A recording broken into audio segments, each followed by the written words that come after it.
À quoi ressemblera notre vie lorsque nous serons tous hyper connectés? Reportage dans l'Oise qui sera bientôt entièrement équipé de fibre optique, une première en Europe. Le premier département rural d'Europe équipé de fibre optique est en France. Il s'agit de l'Oise. Ses 800 000 habitants seront tous ultra connectés d'ici 2 ans. La fibre permet d'échanger des données, des images 75 000 fois plus vite qu'auparavant.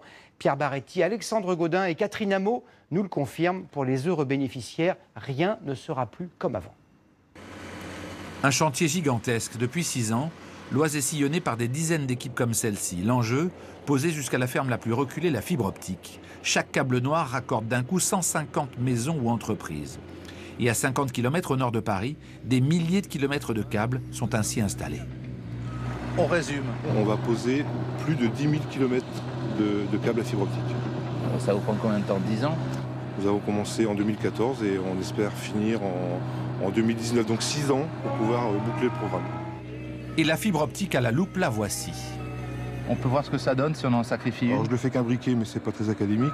Mais... Là, vous avez 250 microns et quand on va enlever la gaine, on aura 125 microns. Vous voyez la fibre nue. Voilà. Chaque seconde, 4000 pages de texte ou 12 photos numériques passeront par ce fil épais comme un cheveu.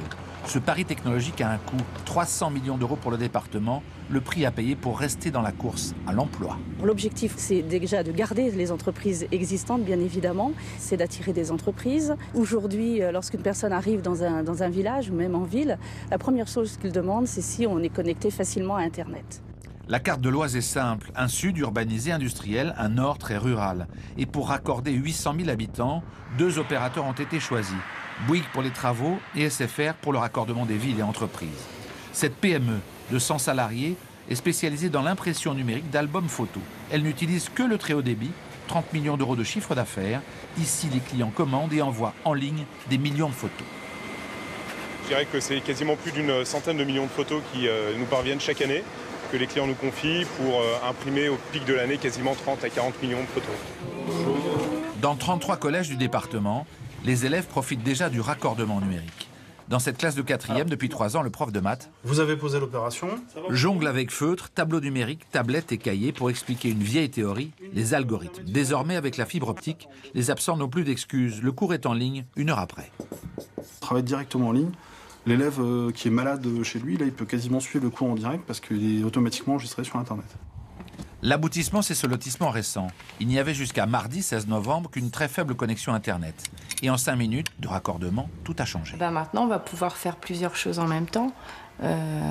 Regarder la télé, ils vont pouvoir jouer. Mon mari va pouvoir faire ses dossiers de son travail sur son ordinateur sans que tout le monde râle, donc ça va être bien.